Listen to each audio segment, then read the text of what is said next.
Buenas noches, amigos. Oficialmente se cumplen 20 años del uso masivo de la red de Internet en nuestro país. Pero hay una historia anterior, una historia que entronca perfectamente con los ecos de una década antes, 1984, cuando sonaba el hipnótico y extraño The Model de Kraftwerk, como ecos de un mundo que se abría a las posibilidades increíbles de la informática, como si un universo nuevo estuviese delante de la pantalla del ordenador. Esta noche nos vamos a preguntar si el viaje ha merecido la pena, si 20 años, 30 en este caso, de los inicios, de los remotos inicios de la arqueología informática, si todo ha merecido la pena, si estamos ante un imperio de luz o un mundo de sombras. Y llega el final de 1993 y el principio de 1994. Se cumplen 20 años. Un hombre con nombre y apellidos, Jordi Adel, en la Universidad de Castellón, funda www.ugi.es, Universidad Jaume I.es. Es el primero en instalar un servidor web en nuestro país. Él pertenecía a los servicios de informática de la Universidad de Castellón. En este caso es el Quijote, en este caso es el pionero, la primera persona, repito, con nombre y apellido, que se zambulle en un mundo que se conocía en Estados Unidos. En los Estados Unidos concretamente había ya unos 6 millones de usuarios. Y ahí comienza el salto que seguramente muchos recordaréis. Entre 1995 y 1998 hay 200 proveedores de Internet. Y al final de ese año hay 300.000 computadoras interconectadas. Pero voy más allá. Mi buen amigo Diego Marañón, de una mente que ha crecido también con Internet, me ponía en las manos esta página. Leeré un simple fragmento. El mundo al alcance del ordenador. Diario La Vanguardia, 8 de diciembre de 1993. Y sería el primer reportaje sobre algo nuevo que estaba por llegar. Y os voy a leer un par de frases para que entendáis la enorme expectación, la ingenuidad, diría yo, la inocencia, diría yo. Un mundo nuevo, un mundo muy blanco, un mundo muy limpio. Decía, Estados Unidos inventa la vida online con millones de usuarios conectados por PC. Instale un módem y un software de comunicaciones a su ordenador. Conéctelo por línea telefónica y el mundo será suyo. Habrá entrado en el ciberespacio. Por el precio de una llamada de teléfono podrá enviar mensajes a colegas o amigos de cualquier parte del mundo, participar en conversaciones sobre deportes, astronomía, arte, gastronomía, viajes, política o acceder al conocimiento de las más prestigiosas universidades. Aseguraban los sabios de entonces, 1993-94, en un futuro se podrá conectar el PC de la oficina o del domicilio a las grandes redes de información, acceder a las grandes bibliotecas del mundo, consultar las revistas técnicas, leer los clásicos de la literatura a través de la pantalla de tu propio ordenador. ¿No es maravilloso? Algunos sabios, bien reconocidos en aquel momento como pioneros de la red de redes, como Reinhold, decía, por ahora, nadie controla el funcionamiento de Internet, ni la mayor parte de la información que circula por las carreteras electrónicas del planeta. Los ciudadanos han de organizarse e impedir que los gobiernos o grandes empresas aniquilen este enorme potencial democrático. Si lo conseguimos, esta tecnología cambiará la naturaleza del discurso político y la estructura de la sociedad. Cada usuario será una voz y un editor en potencia, un editor de información. Eso aseguraba este pope del recién iniciado ciberespacio. ¿Se ha cumplido la profecía? 1:38, bienvenidos amigos. Hablamos de Internet que cumple años, 20 a nivel masivo en España, desde el primer momento en que se convierte en nuestro país en un receptor más y emisor de contenidos de Internet. Aquella primera página web en España era una pantalla en un tono irisado y con 4 enlaces a los pocos sitios que existían en otros lugares, nada más, pero ahí comenzaba el futuro. Hace apenas un mes yo tuve una experiencia que a mí me ha hecho reflexionar mucho y por eso uno ambos conceptos esta noche, a ver si os interesa. ¿Cómo empezó todo? ¿Qué expectativas había? ¿Qué posibilidades se han logrado? Si hemos crecido, nos hemos hecho mejores, tenemos más posibilidades de conocer lo que nos rodea, el conocimiento en nuestra mano, o si también ha aparecido esa sombra eterna que parece que en ocasiones nos invade.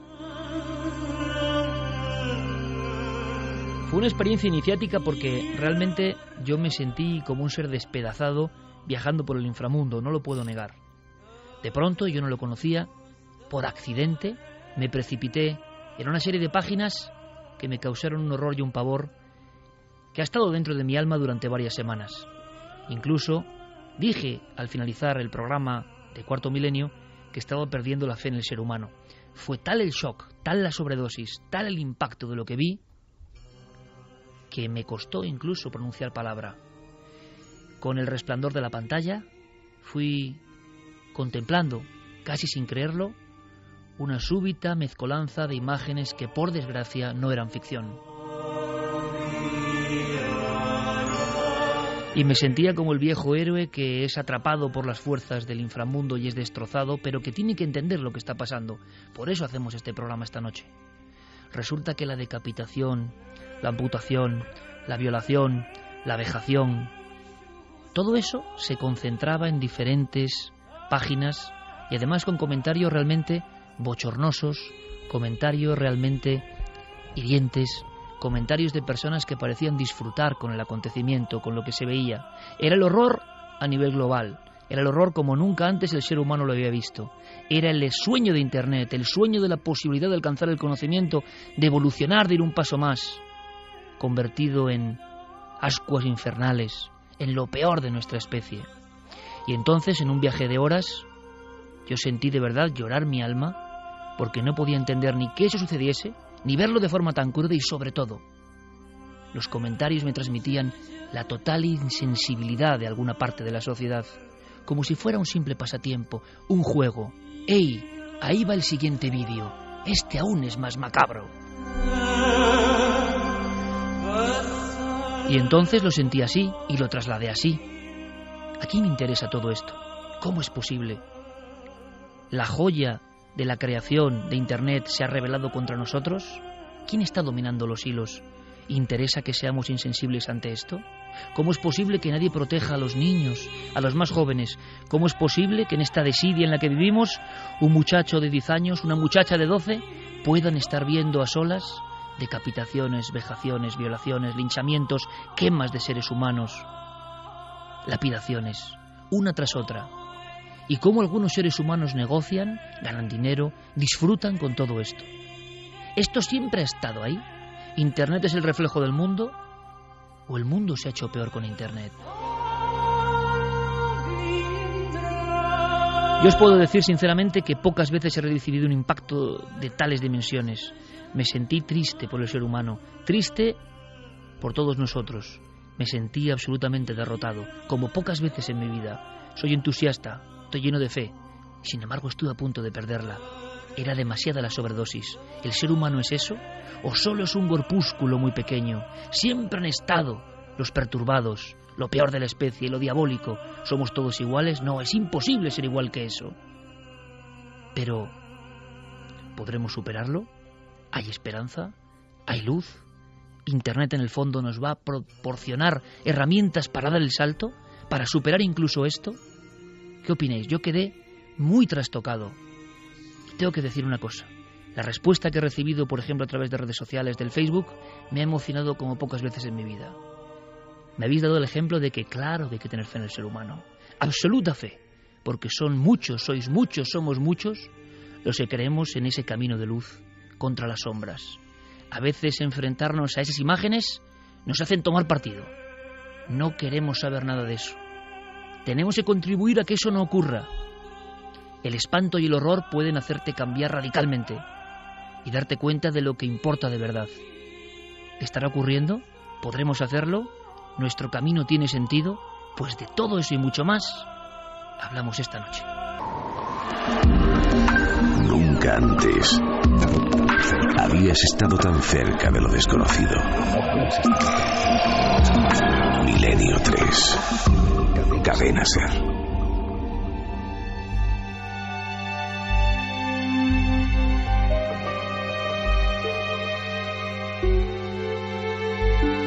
Estábamos escuchando el canto de la sibila, Dead Can Dance. Pues eso, como sumergiéndonos, ¿verdad?, en otro mundo. Lo primero que hacemos, antes de saludar al maestro Enrique de Vicente, es dar las líneas de contacto porque si hay algo positivo, desde luego, que nos ha traído la red, evidentemente, yo no sé dónde está la verdad, ¿eh? No creáis que yo, por mi experiencia amarga, quiero amargar a los demás. Al revés, lo que quiero es esperanzarme. Pero vamos a analizar el fenómeno entre todos. Líneas de contacto, redes sociales, algo que ha traído muchas cosas buenas también. Por ejemplo, saber la rapidez que tenéis los titulares, la capacidad de análisis. Y en este caso, en esta semana, os lo aseguro, Guillermo León me contaba que nunca había habido un comentario tan extenso. Unas 600.000 personas habían pasado por él en apenas 2 días. Y qué mensajes más hermosos. Madre mía, cómo no tener fe en el ser humano cuando estéis ahí, de esa forma. Así que líneas de contacto, Carmen, buenas noches. Buenas madrugadas, Iker. Vamos a ver, vamos a bucear entre luz y sombra, vamos con la batalla eterna. Y hoy será muy importante la calidad de vuestros comentarios, como siempre. Y es muy importante decir que no nos vamos a comer 1 hora, aunque cambie el horario. Nosotros, Milenio, va a continuar con su horario habitual, es decir, acabaremos 1 hora más tarde, pero nos vamos a hacer nuestras horas, esas 2 horas y media que siempre damos los fines de semana, pues vamos a estar aquí, que nos lo preguntaban a través de las redes muchísimo. Y ahora vamos a dar esas vías de contacto. A través del correo electrónico milenio3@cadenaser.com, y en las redes sociales nos tienen que buscar en Nave del Misterio. Con Fermín Agustí, Diego Marañón ya preparado, Guillermo León hablando de Internet, pues imaginaos, controlando todo en la Nave del Misterio, también en el Facebook, ojo, de Cuarto Milenio, que es un Facebook compartido. Otro Facebook de enorme éxito es el de nuestro compañero y maestro Enrique de Vicente en Año Cero, que también recomendamos, por supuesto. Maestro, bienvenido, buenas noches. Muy buenas noches. ¿Tenías que estar aquí? Hombre, tenía que estar aquí y estoy encantado de emprender ese viaje a las profundidades del ciberespacio a bordo de esta nave del misterio comandada por Iker Jasón y con el resto de los, ¿cómo os podría llamar? Intranautas. Todos juntos para contar algo que estoy seguro que va a interesar. Enrique está porque, como tantas otras veces, a mí me ha enseñado muchas cosas y quiero que nos cuente algunas. Y podéis estar de acuerdo o en total desacuerdo. Eso es lo bonito. Lo que queremos esta noche es no ser trending topic en el aspecto puramente material. No, trending topic interior de todos vosotros. Que lo que contemos os pueda transformar, ayudar, o todo lo contrario, y espero que no, pero hay que reflexionar. Llevamos 20 años e Internet cumple su mayoría de edad. Vamos a contar cosas que yo creo que no se conocen habitualmente. Fíjate, Enrique, a mí una cosa que me ha sorprendido muchísimo, después de ese comentario que está disponible en la Nave del Misterio, en las redes, y que en el fondo se resumiría más o menos en lo que he intentado contar en este inicio.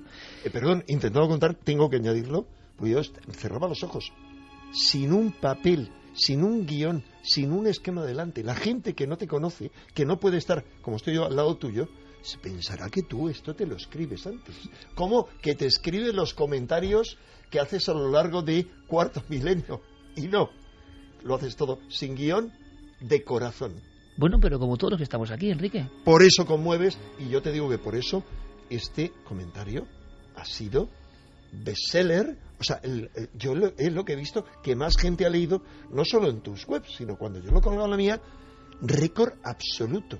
Pero fíjate, y por eso empezamos por ahí, y por favor no lo veáis como una cuestión de egolatría, es que a mí me ha afectado de verdad, es que yo he estado preocupado de verdad, es que he tenido ese shock brutal en mi alma, y me voy recomponiendo poco a poco, y gracias a vosotros también, y gracias al afecto y a ver que hay tantos ejemplos buenos que hoy vamos a dar, que merece la pena la lucha. Pero claro, el primer aldabonazo es tremendo. Bueno, pues mucha gente, Enrique, me decía, lo increíble es que esto ocurre. Esas webs, esa maldad, ese regodeo en la maldad, esa parte tan oscura, como si no fuese nada, compartida en los patios de los colegios en ocasiones, como si fuese el último chiste gracioso, como algo tan banal. ¿Hacia dónde nos lleva todo esto? Pues muchas personas, parte del público, me decía, me aterra también como a ti. Y me aterra una doble cosa, que es que no se lo he oído en la televisión a nadie. Y por favor no toméis esto como, uy, ¿qué se cree este tipo? Yo he dicho lo que he sentido en mi cuerpo cuando me he enfrentado por accidente, estaba además en Alicante una noche, y viendo las imágenes terribles y tristes de unas niñas que pegaban a otra, Me precipité, pero sin darme cuenta. 3 clics. No estamos hablando, por favor, ni de deep web, ni de cosas que ya no me puedo ni imaginar lo que puede haber ahí. Estamos hablando de webs normales, con sus enlaces, y sobre todo con esa sensación de que el dolor no importa. Y ojo, esta es una parte nada más, ¿eh? Las sombras. Las luces también hay que contarlas, porque seguramente jamás el ser humano soñó con, en su misma mano, tener todo el conocimiento o gran parte del conocimiento. Ahora, ¿qué nos hemos dejado en el camino? Pues ahí está la balanza, y me gustaría que opinaseis libremente. Santiago Camacho, buenas noches, compañero. Buenas noches, Iker. Y además que es que de Internet tú eres uno de los pioneros en hablar de Internet en este formato de los temas del misterio, siempre con la duda de ¿quién estará detrás?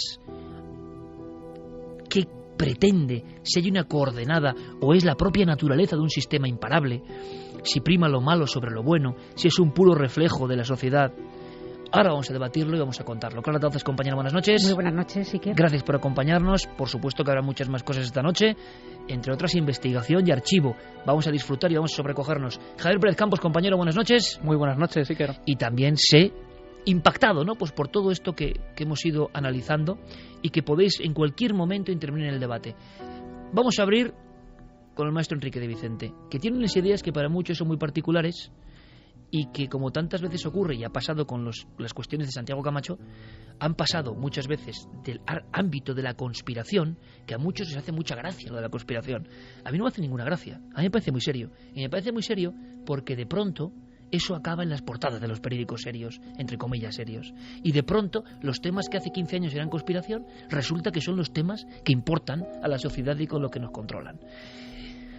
Luz y sombra, Internet, Enrique. Vamos a lanzar una serie de titulares. Después de 20 años siguiendo muy atentamente el fenómeno, ¿dónde nos encontramos? ¿Qué opinas? Pues estamos ahí en la encrucijada que ya se planteó al comienzo. Te mostraba un artículo que habíamos publicado en Año Cero hace 20 años, escrito por el autor de un verdadero hit musical del año 2013, sí. Es decir, por el autor de la canción del hombre quemado, sí, señor, Pablo Villarrubia, y él se planteaba ya en aquel entonces, él decía, ¿qué se esconde tras Internet? Y decía, ¿quién controla esta poderosa máquina de comunicaciones? ¿Con qué oscuros fines? ¿Nos hará más libres o es un peligro para la humanidad? Yo diría ambas cosas, pero vamos a ver, de estar ahí en esa mística del ciberespacio que se planteaba ya entonces, realmente nos ofrece las posibilidades de un paraíso del conocimiento. Pero también yo me planteaba paraíso, infierno o limbo. Yo creo que se ha convertido más bien en el limbo. Lo siento, pero voy a ser provocador una vez más, a conciencia. En el limbo no de los justos, de los bobos. Es decir, es muy fácil, entre los bobos me incluyo, muy fácil quedarse colgado en Internet. Y claro, si alguien se queda colgado, de repente, asombrado, espantado, como tú te quedaste aquella noche, ¿qué puede ocurrir? Se planteaba, al principio de Internet, planteábamos si Internet podría ser el equivalente a, es decir, ¿es Internet, titulábamos aquí, el nuevo reino del espíritu? ¿Puede ser el equivalente a esos archivos acásicos de los que hablaban hace ya siglo y medio los teósofos por primera vez? Es decir, un reino virtual, espiritual, donde estaba toda la información, porque ese es un concepto reciente, hace un siglo y medio, donde está toda la información de la historia de la humanidad acumulada. Eso se ha plasmado. Es alucinante, pero realmente Internet no tomamos conciencia de que existe infinita más información que la que era accesible en todo el planeta hace un siglo. Pero además existen imágenes, existen vídeos, músicas, todo. Permite una interrelación tremenda. Ahí podemos encontrar en Internet, por mucho que nos asombre, o sea, toda la información que los iniciados de cualquier época anhelaban encontrar, o sea, gente que se pasaban 10 años a la puerta de un monasterio para que les permitieran ser iniciados en ciertas técnicas. Las técnicas están en Internet. Técnicas que permiten transformarse, alcanzar unos niveles de realización increíbles. Os lo aseguro, técnicas, por ejemplo, taoístas. Pero ¿qué ocurre? Que nadie las pone en práctica. Nadie las utiliza, Por el contrario, los usuarios de Internet, como bobos, nos quedamos colgados en cualquier estupidez, aunque esa estupidez sea una cadena de información. ¿Cuál es la clave de eso?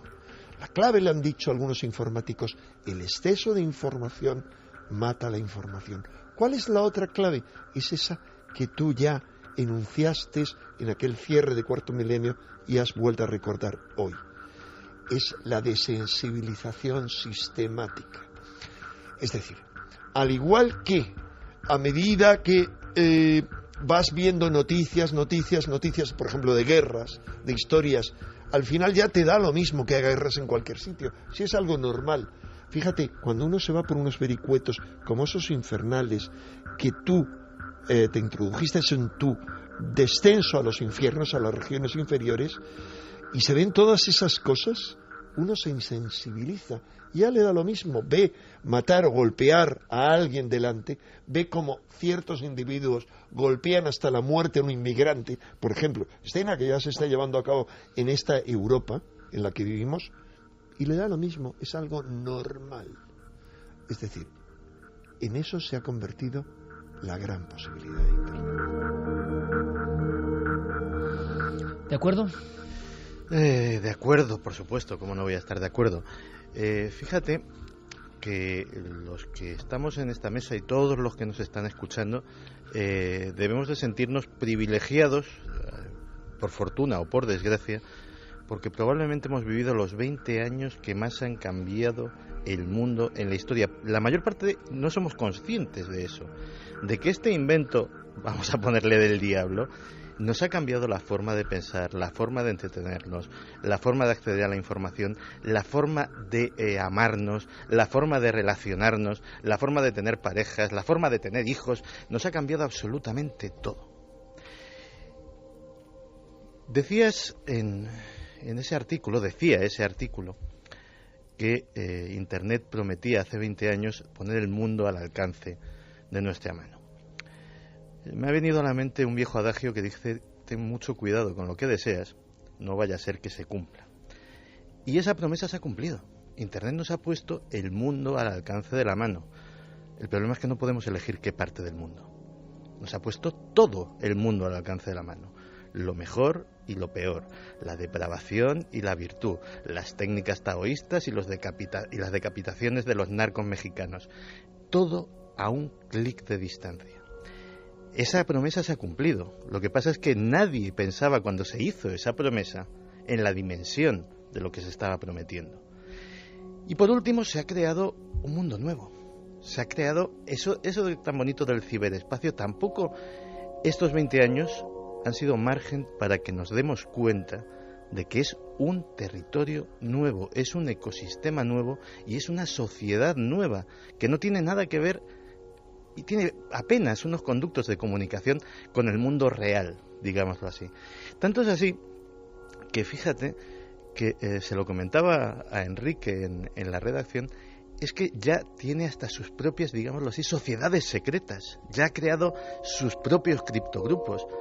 Claro, nosotros hablamos de los Illuminati, ahí ya existen los Numerati, un criptogrupo propio de Internet, formado por gente muy poderosa de grandes compañías de la red, por matemáticos, por lingüistas, por gente que sabe que si consigue identificar la realidad de cada ser humano a través de sus gustos, a través de lo que ve, de sus películas, de sus amistades, de la música que escucha, de las noticias que le interesan y las que no, primero pueden ganar muchísimo dinero, y lo están ganando, vendiendo esa información a otros.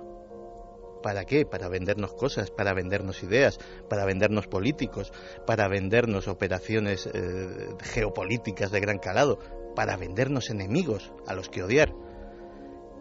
Pero también esa es la herramienta para transformar la realidad interna de cada ser humano y convertirla en otra cosa, moldearla a voluntad.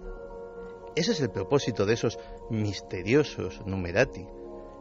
Y ese propósito es muchísimo más ambicioso que el que se haya planteado nunca cualquier sociedad secreta de la realidad, de la ficción o de cualquier teoría de la conspiración.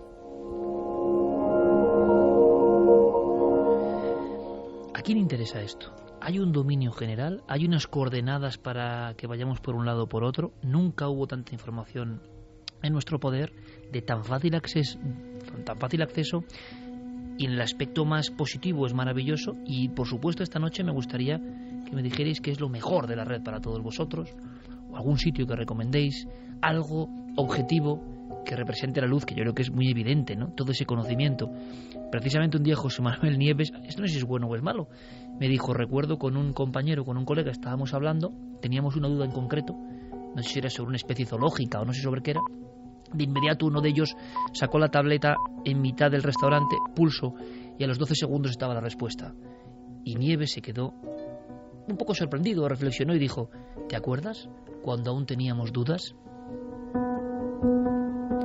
Es un mundo nuevo el que se abre ante nosotros, con posibilidades muy positivas y otras quizá, desde luego, no tanto. Por ejemplo, hablando del cerebro humano, la relación Internet-cerebro humano, vamos a entrar en eso.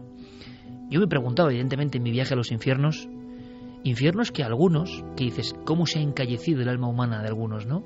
Cómo hay algunos que todavía piensan que yo puedo ser un mojigato, o que hay, como me impresiono, qué alma más encallecida, repito, cuando no sientes nada ante el dolor, ante la vejación, ante lo diabólico que está ahí. Se dijo en su día, ha dicho Santi en plan casi cómico, ¿no?, lo de invento del diablo, pero se dijo en su día que había relaciones reales, ¿no? Es decir, que alguien había diseñado todo esto sabiendo que no iba a ser muy bueno en el futuro y sabiendo lo que iba a pasar. Suena fuerte, pero lo comentaremos también. El cerebro humano, el cerebro de los niños, por ejemplo, el cerebro en formación, el cerebro que tiene que tener afecto, el cerebro que tiene que estar con buenos estímulos, abandonado a lo que hay en Internet. Sería incomprensible que muchas cosas del mundo real que ocurren en Internet no se legislasen o no se pusiese un filtro. Las voces constantes dicen que bueno, que ya hay filtros, que los padres... O sea, hay una división, en mi opinión personal lo digo, entre la realidad vertiginosa del ciberespacio y de sus propias leyes y las personas del mundo real, que son los que tienen poder en este momento generacional, no se enteran absolutamente de nada, no saben nada, creen que saben y no saben nada, y hablan de cosas que ya son prehistoria al día siguiente. Entonces, esa desconexión entre los que tienen que poner sus normas y lo que ocurre de verdad hace que, por ejemplo, los más jóvenes siempre anden muy indefensos. ¿Cómo pesan algunas imágenes, algunas sensaciones? ¿Cómo pueden pesar en la mente de un niño? ¿Cómo pueden talarle incluso, trastabillar su conocimiento, romper su afecto? Y esto parece que no le preocupa a nadie, oiga, pero a nadie. Nosotros vamos a hablar con científicos de momento, aunque sea en un flash. Manuel Martín Loeches, el doctor Gaona, el doctor Cabrera y también el apunte de Nieves, partidario del crecimiento de Internet. Internet es un reflejo del ultramaterialismo que nos separa de todo lo sagrado, o no, también hay algo sagrado en Internet. Podemos acceder a la luminosidad de lo sagrado a través de Internet. Hay muchas cuestiones para debatir. Escuchemos a los científicos, porque nos hablan de cómo nuestro cerebro, nuestro mecanismo interno del cerebro, se ve afectado por ese mecanismo externo que es la red. Bueno, para el cerebro yo creo que esto es impresionante. El cerebro es una máquina que busca conocimiento, que es lo que necesita además, y Internet es una fuente de conocimiento actualmente inagotable, ¿no? Puede ocurrir la contrapartida mala en ese sentido, es que al ser una red tan abierta, al ser una fuente de información tan abierta, podría colarse información que fuera perniciosa para el cerebro, es decir, una mala maduración, un mal crecimiento, por una serie de consejos o por una serie de afirmaciones que no sean correctas. Quizá lo único malo es que muchas veces no nos permite concentrarnos en un tema determinado. Particularmente, Internet, aunque no nos hayamos dado cuenta, ha realizado algo con el cerebro que no había ocurrido hasta ahora realmente en la historia de la humanidad, y es el tema de los hipervínculos. Eso de estar leyendo algo sobre un filósofo del siglo XVIII y acabar finalmente buscando un hotel en Miami Beach, aunque pueda parecer mentira, nos ocurre a diario, porque de un hipervínculo vamos saltando a otro, y no nos permite, quizá eso es verdad, centrarnos en un tema determinado, profundizar muchas veces en él. La parte oscura de Internet es muy dañina, es muy masiva y tiene mucha facilidad para meterse en aquellas personas que por su edad o su vulnerabilidad tengan cierta posibilidad de sufrir daño con este tipo de tecnologías. Que luego hablamos de páginas en Internet, de páginas que sean malas de niños que están viendo cosas que no deben. Eso es una cuestión de educación, es una cuestión de preparación y es una cuestión de criterio. Igual que un niño no se le deja solo en un barrio de violadores, por decirlo de alguna manera, pues tampoco se le deja solo en los suburbios de Internet ni en las cloacas de Internet. Hay que vigilarlos y hay que educarlos. Y también a los mayores. Es un reflejo de nuestra sociedad con lo bueno y lo malo. Y afortunadamente tenemos mucho más bueno que malo. Y el cerebro humano es perfectamente capaz de asimilar todo eso. No solamente es eso, sino que aquellos que dicen que nos estamos anquilosando, no es verdad. Lo que estamos haciendo es desarrollándonos muchísimo más. Hay muchas capacidades del cerebro que se están desarrollando muchísimo más gracias a Internet que el supuesto daño que están recibiendo. ¿Asentías, Enrique, lo que decía nuestro compañero Nieves? Asentía, me parece muy interesante, pero al mismo tiempo echo de nuevo en falta a mi amigo Nieves aquí para discutir con él, porque, claro, asentía porque estoy de acuerdo con todo lo que dice, pero le preguntaría, ¿y cómo controlar lo que ven los niños? Es decir, hay algo claro y que cuando tú te planteabas después de ese viaje iniciático tuyo, que haría falta hablar de qué significa, cómo es realmente un necesario descenso a los infiernos antes de tener una iluminación y de poderla compartir con otros, porque todos los que descienden a los infiernos, Jesús, antes de resucitar, desciende a los infiernos, pero antes Orfeo desciende a los infiernos y cuando sale crea los misterios órficos, es decir, inicia otros, o así, Demeter, por ejemplo, desciende a los infiernos y cuando sale, en busca de su hija, y cuando sale, crea los misterios de Eleusis, es decir, inicia a otros, lleva a otros a la iluminación, pero lo que decías tú está al alcance de un niño. Y te podría decir nuestro amigo Nieves, es que un niño no va a buscar decapitaciones, pero se me ocurre algo y yo miro a Santi Camacho, que es quien a mí me enseñó lo poco que sé de Internet, porque era un monstruo ya hace más de 15 años, ¿te acuerdas? Que sí, trabajábamos juntos. Hombre. Yo pregunto, Santi, ¿y si un niño que tiene curiosidad pone perro, o pone gato, o gatito, y pone sexo porque es algo que le suscita curiosidad, ¿con qué se puede encontrar?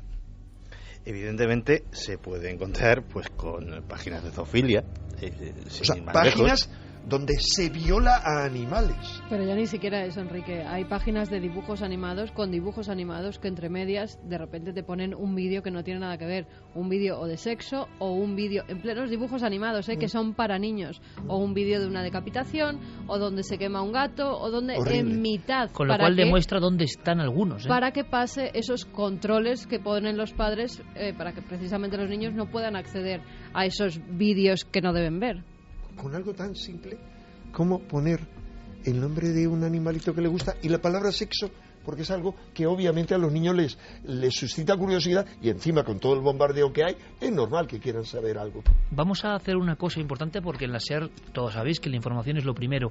En un flash informativo acaba de ocurrir una noticia de alcance. Nuestro compañero José Luis García Íñiguez, buenas noches, compañero. Buenas noches, Iker. Pues tenemos algo que es importante que sepa toda la audiencia ahora mismo. Sí, es una buena noticia.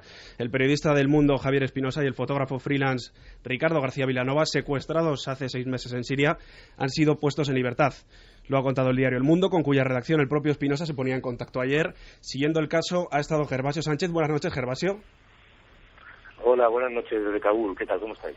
Bien, cuéntanos, ¿qué es lo que te cuenta la familia? ¿Qué es lo que te han trasladado? Bueno, Javier y Ricardo llegaron a Turquía ayer por la noche y, bueno, se encuentran en buen estado, muy cansados, evidentemente. He podido hablar esta mañana, hace prácticamente media hora, con Antonio Espinosa, el padre de Javier y María Luisa, su madre, y la verdad que estaban exultantes, muy cansados porque ya son altas horas de la madrugada y para las personas ya mayores como ellos, pues ya están en la cama, pero estaban muy contentos. Incluso me acaban de hacer un comentario en clave de broma. Javier, en vez de irse a dormir, pues se estaba afeitando a las 2 de la mañana, a la 1 de la mañana en Turquía. Y bueno, y de alguna forma yo creo que es la mejor noticia que podemos dar. Una gran noticia, una noticia muy para cualquiera que tenga una mínima sensibilidad, que se ponga fin a más de 6 meses de una pesadilla que ha hecho mucho daño, evidentemente, a los secuestrados, a Javier y Ricardo, pero también a sus familias, a tener que vivir todo esto en una situación de muchas veces de silencio, de confusión, de informaciones sin confirmar. Pues es el mejor momento que se puede vivir, y ahora hay que aprovecharlo. Gracias, Gervasio. Pues esa es la última hora, Iker. Liberados Javier Espinosa y el fotógrafo freelance Ricardo García Vilanova. A las 4 ampliamos esta información. Qué maravilla, José Luis, interrumpir el programa para una buena noticia, ¿verdad? Desde luego. A ver si pasa muchas más veces, Eso compañero. Es, a ver si pasa más veces. Gracias. La noticia desde Kabul en tiempo real, con un gran periodista como Gervasio Sánchez y con unos compañeros, ¿no? Todos los periodistas tenemos que sentirnos contentos, un secuestro tremendo. También hay, ¿no? La luz y la sombra, mira que estamos hablando de luces y sombras y estamos viviéndolo pues también en tiempo real, así que nuestro abrazo grandísimo para la familia, para todos los compañeros de la redacción del Mundo y para todos los periodistas, ¿no? Que en el fondo siempre somos un colectivo también amenazado, ¿no? Queremos contar la verdad como esta noche. Enrique estaba hablando de algo que es profundo, ¿no? Fijaos, y abrimos el debate y queremos vuestra participación. milenio3con número@cadenaser.com y en la nave del misterio en Facebook y en redes sociales. A mí, fijaos, hablemos de cómo moldea nuestro cerebro. Nuestro cerebro pasa, según los especialistas, por épocas en las cuales es especialmente plástico. Y parece que todos los grandes especialistas hablan de la infancia como algo fundamental. Gracias a Pérez Campos, Javier, yo a veces accedo a algunos libros porque desde chico me ha recomendado alguna cosa que me ha maravillado, ¿no? El héroe de las 1000 caras, de Campbell. Y lo venía comentando con Carmen yo de paseo por la Gran Vía hacia la radio. Campbell decía que las luces y las sombras de la infancia van a proyectar toda nuestra vida, se van a aparecer en el sueño cuando no queremos verlas porque aparecen de una forma u otra. Las luces y sombras de nuestra infancia van a seguir guiando. Y antes teníamos una forma de interpretar todo eso, el mito, lo sagrado. Ahora hemos perdido toda esa conexión. La infancia es importante, la infancia hay que protegerla. Es mucho más importante de lo que muchos padres piensan. No se puede dejar a uno viendo, pero el niño tiene curiosidad. El joven todos hemos sido, ¿no? Tenemos curiosidad, queremos saber. ¿Sería impensable, Enrique, Santi, Clara, Javier, Carmen, sería impensable en otros tiempos tener con un clic en tu casa la información que hay, la posibilidad, ojo, de vagar por ella, cada vez en lo peor, porque la curiosidad te obliga a mirar, a veces? Yo guardaba la esperanza, en este caso concreto, de que la repulsa es lo que te hace tomar posición precisamente, pero no sé si en todos los casos. Frases como las de José Manuel Nieves, que son las de muchas personas que saben de Internet, o cargos, no hay que dejar a los niños, pero ¿cómo no dejas a los niños si vivimos en libertad? Hay que hacer algo más, quizá. Da igual, pero si es que no, además lo van a ver o en casa de sus amiguitos, o el hermano mayor de su amiguito, o se van a ir a un cibercafé, o en el mismo colegio, en los ordenadores que tienen. Es que está al alcance de los niños. Y si lo quieren ver, lo van a ver. O por accidente, que es más terrible. O por accidente, sí, si no lo quieren ver. Pero de todas formas... A mí me pasó, por ejemplo, por accidente, no tengo ningún interés en eso. ¡Pum! Caes ahí y dices, no me lo puedo creer. Bueno, pero estabas viendo unas imágenes donde una niña estaba... una noticia que se ve en todos los portales, digamos, de prensa. El problema es que no solamente está en Internet, sino que además las televisiones somos culpables de esos vídeos, mostrarlos encima, por si alguien no se ha enterado, en televisión, para que ya se entere todo el mundo. Porque también el nivel de lo que es objetivo, eso es muy curioso, de lo que se puede mostrar que antes sería impensable, poco a poco se va rebasando. Porque ese nivel de insensibilidad, lo que hace 20 años era impublicable o inemitible, ahora ya es, pues como digo, se nos ha encallecido del alma colectiva a todos. Sí, es que es la forma de llevarnos al futuro que algunos desean, es ese, la desensibilización sistemática a todos los niveles, para que ya nos dé lo mismo, en el sentido de la sensibilidad, 2 que 200 que 20.000. O sea, total, hay un objetivo. Ceros a la izquierda. Yo no tengo ninguna duda de ningún tipo. No hay uno, hay varios, porque vamos a ver, esto es una parte también de las jugadas que se juegan en el ajedrez planetario. Vamos a ver, el que haya no solamente eso que tú has dicho, sino todo tráfico de drogas, tráfico de armas, tráfico de órganos, o aún más horrores en Internet, Es al igual que la violación de los derechos de autor constante tiene varios objetivos. Por ejemplo, la violación de los derechos de autor es hacer un trabajo sucio para el sistema. Y gracias a Internet se ha hundido la industria editorial, es decir, y en eso son responsables los gobiernos, que no han ayudado a la edición de libros, a ponerlos al alcance de la gente. Pero también la industria cinematográfica se hunde la libertad. Solo los grandes grupos, solo los gigantes pueden editar lo que ellos seleccionan. Pero además, todo esto nos está conduciendo aquí, a acabar con Internet y con la libertad en Internet. Van a controlar el fin de Internet tal como lo conocemos. Es solo cuestión, pregunto, Santi, ¿de cuánto? ¿De meses? ¿De pocos años? No te creas. Yo personalmente creo que la anarquía de Internet es algo que va a ser prácticamente imposible de atajar. Yo creo que es poner puertas al campo, ¿no? Efectivamente. No se han puesto desde el principio las normas legales que se tenían que haber puesto y ahora ya es que no hay quien lo pare. No, es que además hay una historia. Vamos a ver, por poner un caso, tú puedes decir que en tu país sea ilegal mostrar vídeos explícitos de decapitaciones. A lo mejor resulta que en algún país islámico no solamente es legal, sino que es ejemplarizante y se enseña en la televisión y lo ponen en sus páginas web oficiales. Sí, pero hemos decapitado a tantas personas o lapidado a tal señora. Eso podía ser, pero curiosamente la mayoría de lo que llamaríamos vídeos gore, ese mito del snuff del snuff de hace 30 años que todos pensábamos ya se ha superado con creces, con un clic lo tienes, ¿no? Pero la mayoría son países muy parecidos al nuestro, o sea, no estamos hablando de... A lo que me llevo es que, dado que Internet, por su propia esencia, es global, con que en un solo territorio esté permitido albergar los servidores que permitan determinado contenido, por muy ilegal que sea en otros países, pues eso va a llegar hasta tu casa, quieras o no quieras. De hecho, vamos a ver si todos los días estamos viendo operaciones de nuestros fuerzas y cuerpos de seguridad del Estado, grandes redadas contra poseedores de pornografía infantil. Esa pornografía infantil, evidentemente, está albergada en algún sitio. No llega por ciencia infusa a esos ordenadores. Está albergada en servidores de países donde no se han suscrito los tratados internacionales sobre ese tema y, por tanto, pues es perfectamente legal. Y no puedes hacer nada por cerrar esos servidores. Sí, ahora seguimos con el debate, pero y eso, aunque sea muy breve, por favor, porque es sorprendente, que hay unas llaves de la red. Yo eso no lo sabía. Y es alucinante, ¿eh? Dices, vale, pero ¿dónde se alberga eso? ¿Cómo se pone eso en marcha? Hay unas llaves y unos amos de la red. La gente piensa que todo es libertad. Bueno, todo no. En realidad, Internet, entre comillas, estaría controlado por 14 personas. 14 personas que fueron elegidas en su día y que tienen 7 llaves. Cada uno de ellos tiene una llave. Hay 2 juegos de llaves iguales, una en la costa este de los Estados Unidos y otra en la costa oeste, y cada 3 meses se celebra bajo unas medidas de seguridad absolutamente estrictas, algunas desde guardias armados hasta cosas que parecen de ciencia ficción, lo que se llama la ceremonia de la llave.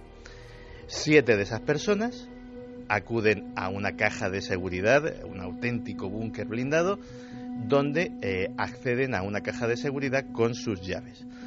En esa caja de seguridad está la clave criptográfica de los servidores DNS, los servidores que asignan los nombres de los dominios, básicamente los que convierten las letras que ponemos, el www.ikerjimenez.com, en una dirección IP, que son más que números. Pues eso hay un sitio donde se tiene que traducir, y eso tiene una clave criptográfica que se cambia cada 3 meses. Pues esas personas realmente tienen la llave de Internet.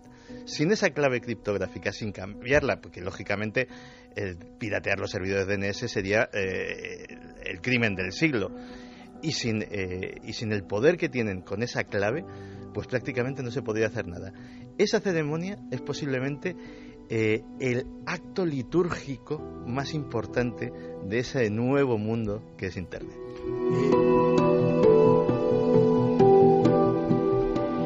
Clara lleva mucho tiempo con muchas cosas que decir, pero luego te replico, Santi.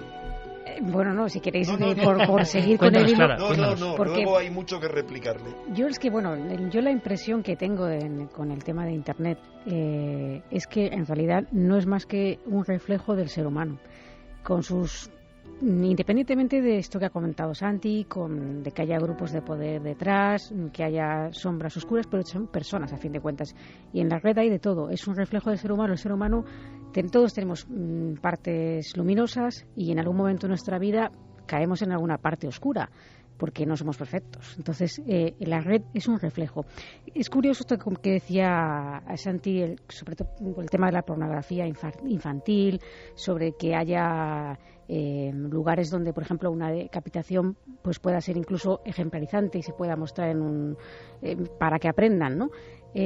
Porque en el ser humano, o sea, en lo que es la vida real, no virtual, también hay esa especie de doble moral, esa especie de hipocresía.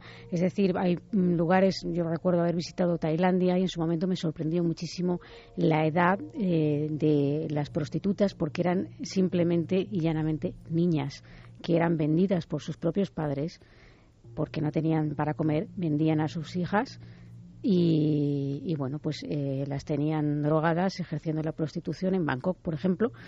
Y curiosamente dices, bueno, vamos a ver, ¿y quién acude a esto? Se supone que en Occidente la prostitución infantil es un delito, es una aberración, una violación de los derechos humanos, todo lo que queramos decir. Pero, ojo, que es que ahí en Tailandia, como eso está permitido, el occidental que llega allí, de repente todo lo que estaba en su tierra mal visto, ahí está bien visto, y como está bien visto lo practico. Y curiosamente, quienes iban con esas niñas eran los extranjeros occidentales que acudían allí. ¿Pero qué tipo de extranjeros, Clara? Los enfermos occidentales que iban Sí, pero no tanto, o sea, el volumen... Incluido gente millonaria, incluidos militares de alto rango. Lo que quieras, pero en el fondo es enfermos. Es practicar la pedofilia, como lo practican aquí. Enfermos, algunos de los cuales son los que dirigen y modelan nuestra sociedad. Es que eso es a lo que... Porque nuestra sociedad está dirigida en parte por modelos monerológicos de psicópatas. Pero Enrique, si lo hacen allí, al final acabarán cayendo haciéndolo aquí o en el país en el que ellos vivan. No necesariamente, porque son viciosos de los niños. Pero cuando se llega a un nivel... Cuando se llega a un nivel es todavía más fácil, porque siempre tendrás dinero para pagar a la persona que te facilite en tu propio país a esta niña. He hablado de eso, pero hablo de otro ejemplo. Arabia Saudí y lo de las países niñas yemeníes, que hemos visto todos estos días, lo hemos visto en los informativos, cómo se quiere legalizar el matrimonio con niñas. Sí, pero muchos países árabes, pero haces el matrimonio por un día, violas a la niña y luego ya se acaba. Lo sabéis que existe así, ¿no? Pero yo creo sinceramente que lo del reflejo del ser humano no lo sé, pero desde luego nunca el ser humano había accedido entonces de forma tan gráfica y tan directa a lo que era el ser humano. Porque no había un espejo que se lo mostrara. Claro, pues ese espejo es tremendo. También tiene su lado bueno, eso hay que decirlo, por supuesto, y lo comentaremos. Pero yo no sé si muy de acuerdo con lo de cada país, porque al final, por lo que yo he visto, la sensación es que es una corriente muy profunda, que toca todos los países, países muy cercanos, es decir, el mal como que no tiene mucha frontera, hablando del mal, y que se manifiesta. La pregunta yo creo que es clave es si aquí había algún tipo de plan. Por ejemplo, decía Enrique que para él había un tipo de plan. Lo que es Internet lo sabemos, el reflejo lo sabemos, que nunca nos hemos enfrentado a algo parecido y que las secuelas positivas o negativas se estudiarán dentro de 50 años para saber lo que está pasando, pero la pregunta es, ¿cómo ha habido otras cosas? ¿Hay aquí un plan? ¿O realmente es una libertad, una entidad propia que va variando virtualmente, ¿no?, como un organismo vivo? ¿O había un plan perfecto en esos años en que se empezó a diseñar esto, sabiendo que la insensibilización, la afectividad entre la gente, el gregarismo, todo iba a ser perfectamente controlado? ¿El Gran Hermano de Orwell se diseñó en algún momento? Es que como conspiranoico avant la lettre, es decir, conspiranoico antes de que yo mismo lanzase esa palabra, ese término, yo siempre he sospechado, y cada vez más lo siento, y no de la manera que mucha gente lo sospecha en Internet, que hay diferentes planes, no uno solo, diferentes grupos que compiten por conducirnos hacia un nuevo orden mundial.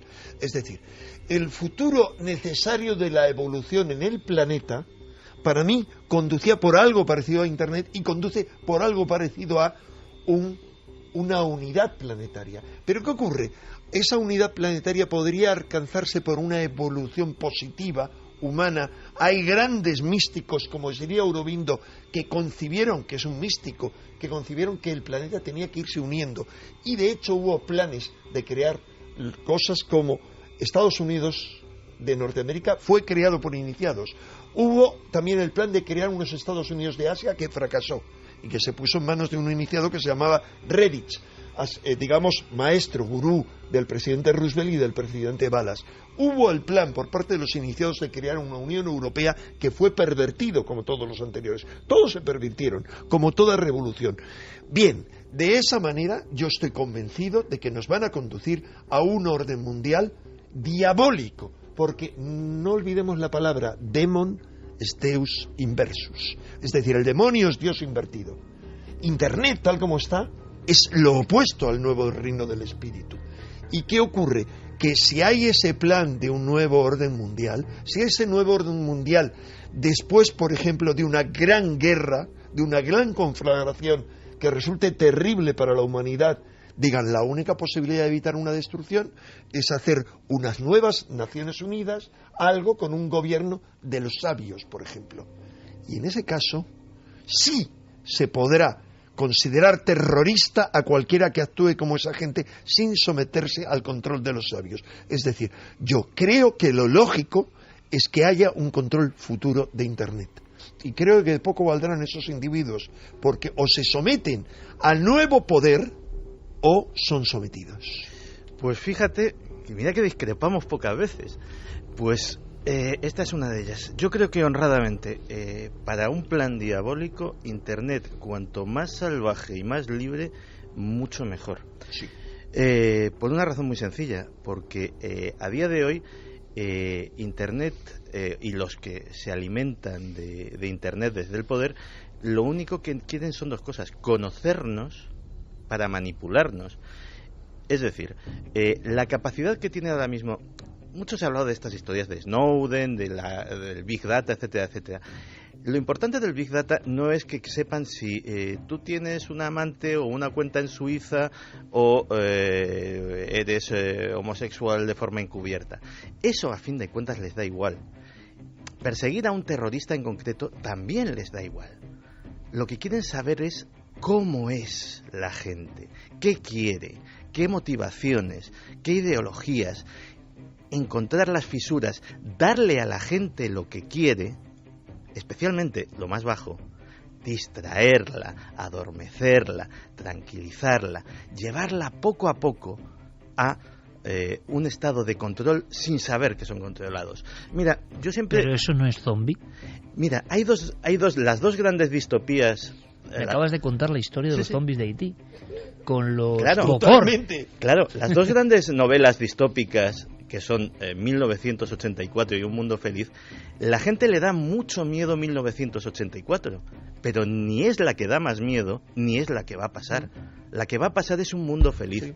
Un mundo feliz en el que toda la población es completamente esclava del sistema y nadie, absolutamente nadie lo sospecha, porque son felices, porque el sistema les da exactamente lo que quieren. Curiosamente, tú sabes muy bien, Santi, que los autores de esas dos distopías, es decir, lo opuesto a la utopía, que eran Aldous Huxley y George Orwell, tú sabes que eran muy amigos y que formaban parte de toda una rama muy importante de la gran conspiración. Esa gran conspiración no es cosa de 4 pirados en Internet, no, ha sido descrita por un catedrático que, entre otros, tuvo como alumno predilecto, era el tutor de Clinton. Y que en ese libro suyo, es que no me acuerdo ahora, tú sabrás el nombre, el nombre del autor, pero bueno, es un libro fantástico que lo encuentras, lo puedes descargar gratis de Internet, tremendo, o sea, es todo un tratado, se llama Hope, Tragedy and Hope, tragedia y esperanza, y te cuenta algo que a mí me fascinó siempre antes de leer ese libro, que era la historia de una conspiración que en teoría empezó para el bien, por parte de gente los primeros parapsicólogos, de gente que, es decir, la gente que formaba parte del movimiento espiritista y de la Sociedad de Investigaciones Psíquicas de Londres, que crearon la socialdemocracia, el socialismo fabiano, que propulsaron la teosofía, es decir, Annie Besant era uno de los miembros de ese grupo. Ese grupo va evolucionando, la mesa redonda, la round table, con el gran Steed que muere en el Titanic, que es el hombre que sueña y que anuncia por triplicado el accidente del Titanic donde él va a morir, y el gran financiero de todo eso, que era Rhodes, el creador de Rhodesia, lo que ahora se llama Zimbabue. Bien, de eso derivan un grupo que el tutor es Herbert George Wells, el autor de La Guerra de los Mundos, y los dos grandes discípulos de Wells son Orwell y Huxley. ¿Por qué? Porque lo describe ya el tutor Wells en un libro que se llama La conspiración abierta. Ahí describe claramente cómo hay una conspiración para cambiar el mundo, en principio con supuestos propósitos positivos, pero los dos pupilos saben, son conscientes de que lo que van es hacia un fascio-stalinismo absoluto. ¿Qué dice nuestro público, que es muy sabio, escuchando estas bombas, ¿no?, sobre Internet? 20 años de uso de los primeros servidores en España, muchos términos, haría falta unos cuantos programas para saber cómo está cambiándonos Internet, y como está pasando ahora, no somos conscientes, no podemos ser conscientes. Pero, ¿qué frases, qué palabras nos deja nuestro público? Pues nos dejan algunas que de verdad a mí me han sorprendido muchísimo. Magdalena Torre nos escribió un mail desde San Feliu de Llobregat y nos contaba que a su madre pues la arrolló un tren. Ella iba empujando su silla de ruedas cuando la silla queda atrapada entre las maderas defectuosas del paso. Como un milagro, dice que ella se salvó sin un rasguño físico, quiero decir, y se enteró que había fotos donde había gente que afirmó haber visto cómo yo empujé a mi madre, que pasamos por un sitio diferente y que lo tenían filmado, y más horrores. Ella fue a los Mossos de Escuadra, pudo denunciar, pero no pudo poner la denuncia porque los Mossos le dijeron que esas fotografías y esos vídeos eran anónimos y que además no la amenazaban ni cosas por el estilo. Dicen que nunca lo podré olvidar ni se sintió más impotente. O sea, que las personas se habían filmado todo el accidente. Sí. Es que hay muchas filmaciones de accidentes. Yo tengo que decir, esto a mí una de las cosas que más me impresionó, pero luego lo debatimos, pero por lo que significa, ¿no? Y hablo de España, no hablo de lugares lejanos, ni accidentes, atropellos, cuestiones donde uno se rompe la cabeza o le rompen la cabeza, sí, y gente grabando, eso es, gente grabando y riéndose. Yo lo he visto, y diciendo, lo tengo grabado. O sea, la idiotización. Y nadie ayudaba a esa persona. Y nadie ayudaba. La zombificación. El tomarse la tragedia como un pasatiempo. Y sobre todo la falta de afectividad. El corte de ese cerebro con lo que es afectividad. Y muchos ejemplos, Entonces tú dices, ya no es que ocurra una cuestión maligna, sino que en vez de ayudar, o en vez de coger tu móvil para llamar a la policía, te dedicas a grabar, pero tampoco para denunciar, sino para colgarlo y ver si tienes visitas y eso pasa no en lugares muy lejanos.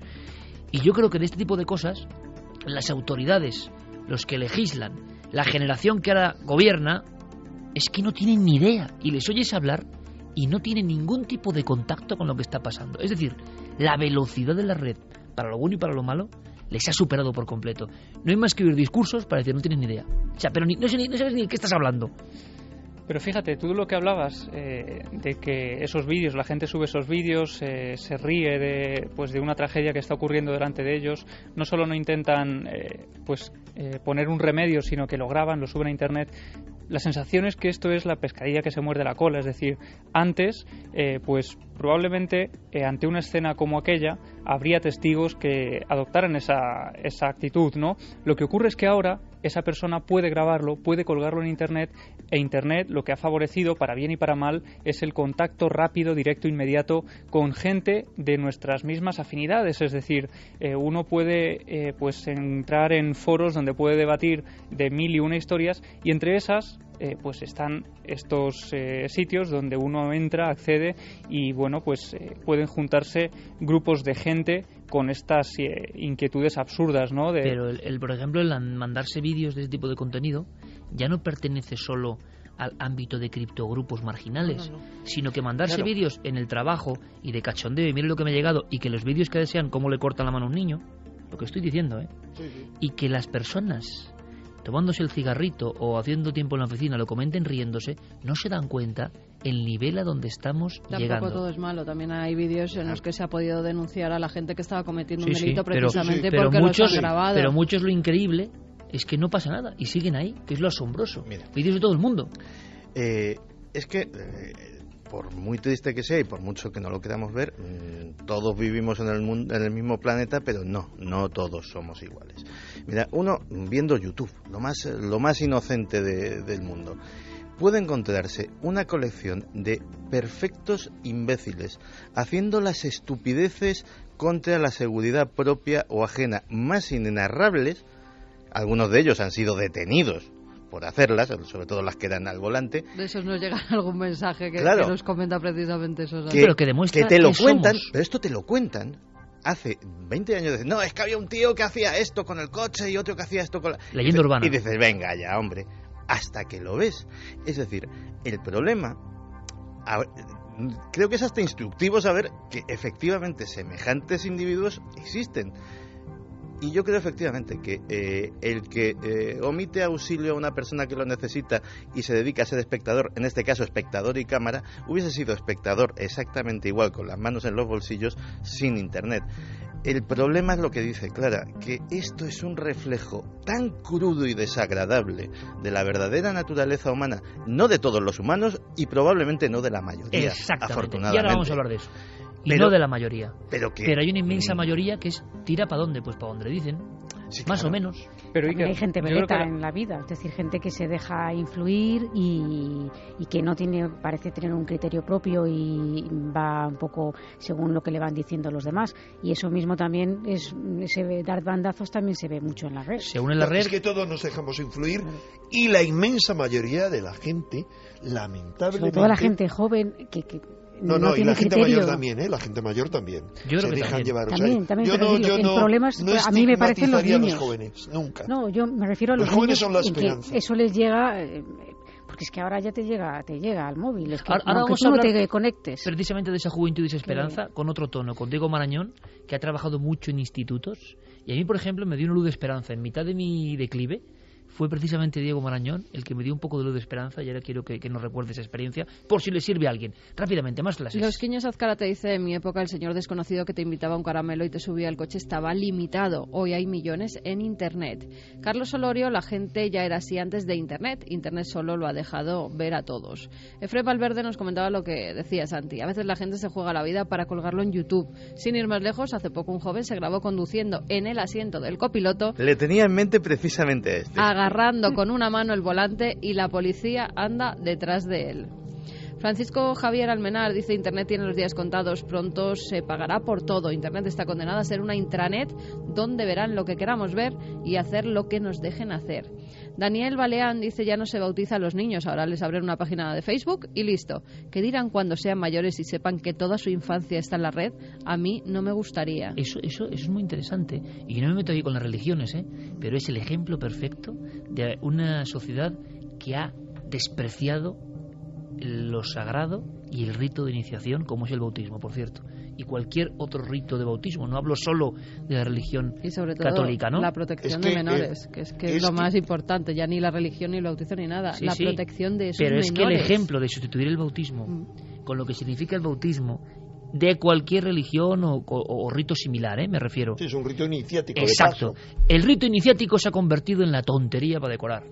Y, Pero- entonces- así pero nos es que va. y espérate que también existe el tema de cuando tú falleces y tú tienes tus redes sociales, tú tienes tu Facebook, tú tienes tu Twitter, etcétera, Sigue abierto. y que se sigue abierto, necesitas hacer un testamento digital donde quede especificado eso. Es muy complicado y toda esa información queda ahí, y a lo mejor tú has tenido un accidente y 2 horas antes has escrito un tuit, que yo he visto casos de algún periodista que tuvo un accidente con una moto y 2 tuits antes se había quedado tirado en la carretera de no sé dónde se ve la moto ahí en una foto, pues que dices, aparte un poco como esa sincronicidad, pero que no es bueno para la familia estar viendo eso ahí. De todas formas, este ejemplo que me parece súper gráfico, ¿no? Y a ver si me entendéis, igual yo estoy muy tocado últimamente, pero ese ejemplo de en vez de bautismo, página de Facebook, es que eso significa la sociedad ultra hiper hedonista, mecanicista, más allá, alejado completamente todo de cualquier fuerza por encima del ser humano, más allá, y que ala, pues venga. Me parece que es la gilipollez de los padres, vamos. Sí, más pero, que nada. ¿y qué es esto que estoy diciendo? No, que si al niño lo pueden bautizar, pero es que además lo ponen en Facebook, le abren una página cuando el niño no sabe decir nada. O sea, el niño por eso, tendrá... hedonista y la sociedad del escaparate. Total. Pero es que forma parte de un nuevo culto que, fíjate, fue denunciado hace, no sé, en un libro, un gran experto en todo el tema informático. Qué tremendo el título, ¿eh? Que es, sí, El ídolo de silicio, la revolución de la informática y sus implicaciones sociales. Y el autor de este libro, editado en una de las colecciones de máxima venta en kioscos de ciencia, era responsable del Centro de Ciencias Físicas en el Departamento de Estudios Exteriores de la Universidad de Oxford, ni más ni menos. Y habla de cómo el ordenador, esto antes de que surgiera Internet, en este libro, se estaba convirtiendo en la nueva religión, el ídolo de silicio. Y todos como bobos ahí. Se hablaba también de Sun Silicon, de Silicon Valley. Mira, de eso había un mensaje que nos decían, a ver si lo encuentro. Al leerlo me ha resultado muy curioso. Mira, Juancho77 nos dice: ¿no os parece sospechoso que cerebros del Silicon Valley envíen a sus hijos a colegios sin ordenadores? Ahí lo dejo. Qué curioso, ¿no? Sí. Bueno, pero tampoco yo creo que es cuestión de decir que este programa está hecho para hablar de lo malo que es Internet. Claro, nos llama la atención lo sombrío. Una cosa, el del coche ya lo han cogido. Y además, esto mismo, sí, creo que se entregó, tener acceso directo, evidentemente, a la genialidad de muchos de nuestros oyentes, eso no tiene precio. Hacer campañas para salvar vidas humanas no tiene precio. Conocer cosas terribles que pasan en el mundo y poder actuar no tiene precio. Desde luego, acceder con un clic no a toda esta basura que estamos hablando, sino lo más granado, el pensamiento más luminoso, los grandes filósofos de todos los tiempos, las grandes maravillas, conocimiento con un clic, pues tampoco tiene precio. Evidentemente, hay dos caras tremendas, ¿no? Lo que pasa que lo positivo es verdad que tiene menor venta, se comenta menos, también debe influir en el cerebro, pero lo negativo es que debe influir de una forma muy especial. Vamos a hacer una cosa que creo que puede ser muy interesante. Diego Marañón, compañero, buenas noches. Buenas noches, Iker. Bueno, pues tú, tengo que decirlo, lo voy a decirlo en toda España. Cuando yo estaba en el peor momento, porque yo estaba muy tocado con lo que vi de verdad, Enrique también se lo comenté, tocadísimo, porque claro, es una sobredosis que no es buena, porque es lo que pasa. Pero el lo día que siguiente te levantaste malo. Malo, ¿verdad? Sí, yo me acuerdo que yo estaba durmiendo en la habitación en casa de mi madre con la niña, con Alma, y tú te fuiste a otra habitación precisamente porque estabas trabajando y para no molestarnos, y al día siguiente estabas cambiado, o sea, te habías intentado dormir esa noche después de lo que habías visto, fatal. Cambiado. Y entonces, si tú, que supuestamente tienes defensas o tienes un pensamiento, te cambia, ¿sabéis lo que yo pensé? ¿Cómo le cambia a un chico de 14 años? ¿Cómo le cambia a uno de 10? ¿Qué le está pasando en su mente? Si a mí me puede perturbar con todo lo que yo hablo y doy la paliza y veo y miro y pregunto e intento estar informado, si a mí la visión durante horas, porque es verdad. Te preguntan que por qué estuviste durante horas viendo, si pues es un enigma. ¿Por enganchado, qué? Porque engancha, porque era alucinado. Asombro, exacto. Una cadena. Hay alguna película de estas tremendas de terror tipo Sinistra, algunas de estas, que se ve la pantalla de ordenador que tiene algo de hipnótico, y yo sabéis lo que, y os lo digo, os doy mi palabra lo mismo a todos de corazón, porque me sentí desangrado, o sea, estaba tecleando diciendo, esto no puede ser, o sea, tengo que tener alguna pista para saber que esto que estoy viendo no es real. Tiene que haber algo que me saque de esta pesadilla. Y de verdad que yo nunca he sentido el dolor común. A mí me preguntaba muchas veces Enrique, es la pregunta básica, oye, ¿en qué lugar te lo has pasado peor? ¿Qué lugar da más miedo? Oiga usted, miedo esto, porque de repente lo que yo pienso que es el Averno se había concentrado. Claro, también la visión que yo tuve es una visión concentrada, que no es la realidad, pero esa visión que yo tuve realmente vomitiva del ser humano, de lo peor de nuestra especie, una y otra vez proyectándose, lo puede ver cualquier chico, cualquier chica. ¿Y alguien está haciendo algo? Claro que hay protestas contra los derechos de autor, claro que hay protestas contra todo tipo de leyes, todo se protesta. Oye, Madrid está todo el día con manifestaciones. No he visto ninguna sobre esto. Nunca. A nadie. No he visto a nadie ni que hable de comentarios esto. en prensa. Como tú decías en tu cierre, no se ve en la ¿Y prensa. no es asombroso? Hombre, alucinante. ¿Se mira para otro lado? Alucinante. ¿Por qué? Estás respondiendo ya, y lo respondiste en tu cierre, a esa pregunta que ha hecho Carmen. Y Carmen es tan consciente como yo, que si tú te quedaste enganchado en todo eso, es porque, como bien definiste, era un viaje, era parte de tu viaje iniciático. Es decir, eso está descrito en el libro, en el héroe de las 1000 caras, cuyo autor, maravilloso autor, es el asesor de la Guerra de las Galaxias, que es una nueva mitología, y parte de eso es necesario que el héroe descienda a los infiernos para luego poder traer un mensaje al mundo exterior. Sin ese descenso tuyo, que fue traumático, sin ninguna duda para ti, y que te contaminó, pero luego afortunadamente pudiste emerger de nuevo hacia la luz. Sin eso, tú no serías capaz de transmitir tu experiencia, porque tú has dicho ya más de una vez que uno solo puede comunicar lo que uno es, lo que uno ha realizado. Bueno, eso me lo enseñaste tú. Bueno, es cosa tuya. Eso me lo enseñaste tú. Hay un momento en que de verdad en ese viaje, que quizá no porque sea el mío, pero puede enseñarle algo a alguien, porque me he encontrado en las centenares de mensajes, me decía Guillermo, que llegan a través del Facebook de la Nave del Misterio con esta cuestión, mucha gente que le pasó lo mismo y que sintió un poco de bálsamo al ver que alguien más le alertaba, alguien más le daba este vértigo, esta angustia, porque no entendía que otras personas o no hicieran caso o lo comentasen ya de chanza, que es tremendo. Y entonces yo hablé con Diego Marañón, y ¿sabes por qué hablé con él? Primero porque sabe mucho también de la red, y segundo porque ha trabajado con los jóvenes. Y fue el primero que me dio como una bocanada de aire. Y que no, la gente joven no es así. La gente joven de los institutos no es así. La gente es capaz de emocionarse con una poesía. La gente siente tu misma repulsión. Tampoco deformemos, tampoco te lleves esa imagen.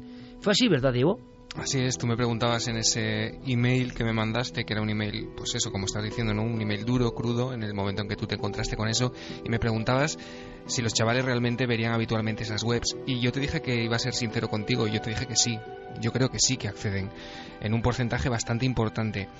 Sobre todo por la curiosidad, son adolescentes, estamos hablando de adolescentes, son muy curiosos por naturaleza, se asoman al abismo continuamente. Pero también te dije con esa sinceridad, con esa misma sinceridad, que yo, que he trabajado pues en institutos, soy profesor de secundaria, yo sí sé que existe muchísima leyenda urbana alrededor de los chavales, pero lo sé ahora que he trabajado ahí. Yo también, antes de convertirme en profesor, ¿no?, y de serlo, yo veía las cosas bastante más negras, probablemente como lo ve la mayoría de la gente, por lo mismo que tú dices, porque lo bueno no vende. Siempre tenemos la noticia de la paliza, siempre tenemos la noticia de la agresión al profesor, pero lo demás no sale en los medios, no hay interés, ¿eh? En un grupo de 30 yo te comentaba que puede haber uno o dos que verdaderamente sí se quedan hipnotizados, ¿no?, con ese tipo de contenidos, que sí que pues se aferran a ello y les no te voy a decir que les gusta, pero sí se sienten verdaderamente atraídos. Los otros 28, después de ese impacto inicial, después de saciar esa curiosidad, Iker, lo rechazan, de verdad que lo rechazan frontalmente, porque yo he hecho, no con ese nivel, pero sí que he hecho la prueba con ciertas cosas, sacando ciertos temas en clase, y sé lo que te puedes encontrar en un aula. Yo soy de la opinión de algo que habéis dicho ahí esta noche, que esa oscuridad que mencionas siempre ha estado ahí, ¿no? Y algunos neurofisiólogos, leía esta semana, que dicen que el cerebro humano, nuestro cerebro, es un órgano fallido, que es que nuestra adquisición más reciente precisamente es el neocórtex, ¿no?, el sitio donde procesamos el lenguaje, pero que debajo de todo eso actúan pues nuestro viejo cerebro de mamífero y de reptil, ¿no? Es decir, tenemos esa pulsión continuamente latente. Yo te digo, Iker, que además todo esto se ve agrandado, y te lo digo también como docente, por una sociedad que se ha lanzado a una mojigatería extrema a la hora de guiar con valentía a un niño, a la hora de educarle, a la hora de imponerle una ética y unas normas. Es decir, se les ha inculcado, no sé exactamente por parte de quién, pero se les ha inculcado que si guían de alguna manera al niño, le van a crear un trauma, que el niño se va a traumatizar o se va a sentir fatal. Tanta hipercorrección preventiva en ese sentido creo que es bastante perjudicial, y voy a acabar diciendo lo mismo que te dije en ese email. que sí que es cierto que hay chavales de 14 años que se emocionan con una poesía, eso es cierto, que hay chavales de 14 años que emprenden campañas de recogida de alimento, que hay chavales de 14 años que buscan donantes de médula, todo eso yo me lo he encontrado en una clase, que te dan las gracias cuando haces algo por ellos, y que eso es a lo que hay que agarrarse cuando uno se encuentra con toda esa porquería con la que tú te encontraste. Una buena lección del maestro Diego Marañón, trabajando con los jóvenes, y que nos da, a mí me dio un impacto brutal. Una cosa más, Diego, tú sabes contarlo, vamos a contárselo a Enrique, a Santi, a todos nuestros compañeros, hablando del mundo del misterio en concreto. 20 años. Y podemos poner una